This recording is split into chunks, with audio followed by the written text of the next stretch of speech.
women's golf was on the campus at the University of Florida this weekend to compete in the SunTrust Gator Invitational. Should we start with the good or the bad, Nicole? Oh, for Kevin's sake, let's start with the good. Okay. Yupaporn Mook, a.k.a. Mook, is still on fire from the fall season. She finished in a tie for third in this weekend. But the bad is that Kansas finished 63 over par on the weekend. Such a devastating performance.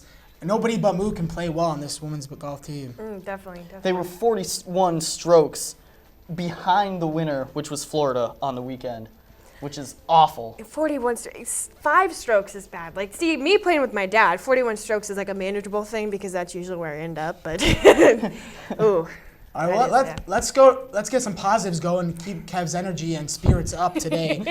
Kansas women's basketball won a game, guys. They did. Since December 19th, they hadn't won one. It's been 3 months. Yes, and also season highs for them. Shot 54% from the field, and for the first time since December 29th, 4 Jayhawks topped in double digits. LA3 at 23, Chayla Chilo at 15, the first time in double figures all season. And then Tyler Johnson, 14, and Kylie Kopetich, 12 points. Also her first career block. So good things to come for them next season, hopefully. But all good things do come to an end, Kev. They did lose the next game to Texas. They lost 66-50 in the quarterfinals. Texas played a lot better. Kansas went back to their poor shooting ways, 33% in the first half. They really couldn't make any shots, and they were lucky to be only down 8 at half, and then. All right, Kev. And then this weekend you saw another loss. The Kansas women's soccer team played the men's club team. They did. How was that? It was sad. The men won 4-0, which is not what I expected at all. The women team just looked sluggish out there. So I talked to Coach afterwards. Let's hear what he said. I think our stamina was a little rusty because we came out really fast flying. But, I mean, game shape is just so much different than practice shape. But I think for touches on the ball, we weren't that rusty. We're working on new things, though, because we have 2 outside backs that are great at going forward. And I think since we were so limited last year, these girls are thirsty to go forward, and they're hungry to dribble, and I think we'll get some really good offense out of them. It's very challenging. That's why we play them, you know. And we're not going to play anybody close to as athletic as those guys are, but that's why we play them. Makes it really, really difficult for us. Defensively, we got to make sure we have a lot of cover because we're going to get beat 1v1 because they're faster than us all over the field. Collectively, just our speed of play when we have the ball, it's pretty good, but I think it's something that with the level of the kids that we have, I think it could be better. That's one thing. And then, obviously it's these guys, you're not going to get a ton of chances, but I think as a spring, I would say just offensively being more efficient. We also caught up with Caleb Michaela Morrison. Sorry. So that's who you heard from there. I also caught up with, we all know the real sporting event over this weekend was UFC 196, in which Holly Holm and Conor McGregor were both upset. The first, Miesha Tate, and the second, Nate Diaz. And then the Lakers upset the Warriors. If someone had put a $100 3-team parlay on them, they would have won over $31,000. Neither of us did that. No, nobody here did that. So I was curious about how that worked. So I sat down with our resident sports betting expert, Maicke. Let's take a look.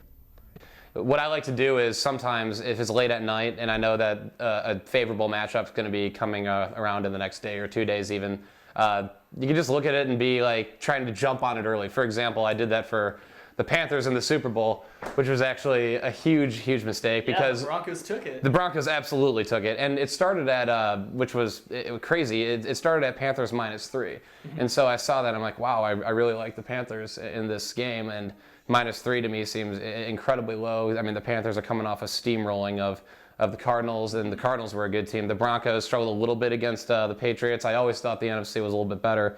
So then I jumped on that really early, but to my dismay, and to the dismay of a lot of people too, I think the Panthers were hit pretty hard there. Yeah.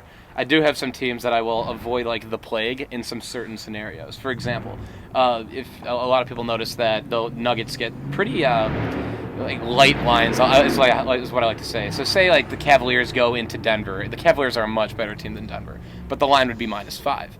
Now, I think that was the exact line. I remember betting on this game because I lost. And so, yeah, well, this is what the Nuggets do to people all the time. So then, the bettor sees that, and I fell into this trap as well.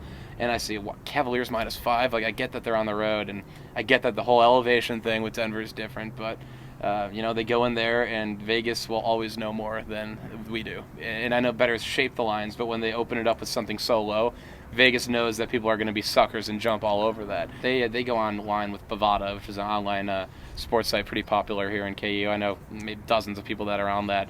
And what the issue with Bovada is, it's so easy to just fall into the live betting. So, for example, my roommate is just yelling at the TV because he put $10 on DeMarcus Cousins making his next attempt. Why would anyone bet that? Well, why wouldn't anyone bet that? Well, because there's another one that says, what will the next field goal be? Will it be a 2-pointer or anything else? And what are you going to 2-pointer? Yeah. Until it's a 3. Yeah. Or until they get fouled. So it's very easy until you get burned by that one time. So that's why those odds always even everything out. It's almost like the more you think you know, the less you really know. Yeah. Especially in sports gambling, because I'll say the smartest NBA analyst would just not bet ever at all. Yeah. Because they understand that anyone can beat anyone by any amount of points on any night. Yeah. But it's when the smart guys like me think they know so much about, the Bulls are a lock tonight, or of course the Kings are going to win by 5. Then you end up looking kind of stupid, even though you could justify your picks all you want, but in the end it's really up to chance. Actually, when I was in grade school, me and this other kid, Matt, he would always take bets for the spelling bee. And so I know this is a little bit less traditional, but I was literally, and this is, I guess, where I got my roots. I was throwing down, like, my allowance on the spelling bee and who's going to win in what round. So I guess that's where I got my start, and I guess that's the goofiest thing I've ever bet on. I'm not proud of it, but I bet on the Little League World Series a few times. Here's a man with a beard screaming at the TV about his bet about little kids playing baseball. Wrong. That is morally don't wrong. Don't show sportsmanship. Get in there and cover my spread. So so those are the goofiest things I bet on. Sometimes I like to just go and look at just for kicks. Go on the website and look at the prop bets. They're the best to come out in the Super Bowl. Like, will Mike Carey be wrong about a challenge? How many times will Cam Newton dab on screen? How many times will they 0. mention it? Yeah, just by the way. Yeah, I know. Putting that out The there. Broncos made sure that was an under. They there, did but, indeed. there's some really good ones too, man. There's some political. We miss Mike a lot. Don't We do miss Mike a lot. Oh my. He should come back, but we can't. Hey, actually, we were wondering, are you wearing your Peyton Manning jersey under your suit there? Not right now. I'll put it back Oh, on. we took it off, Nick. I did. He I actually did. took it off. Wow. Oh. We're here for you. Kev, are you so upset because you have green socks on today? Like, were you just not thinking? You're like, Peyton Manning retired, so I'm not gonna think about what I wear Oh, today. stop it, boys. All right, that's it for our show tonight. Remember to catch the Playmakers live at 6 on Monday nights and 6:30 on Thursdays at Playmakers KU on Twitter. That's a Twitter handle and Instagram as well.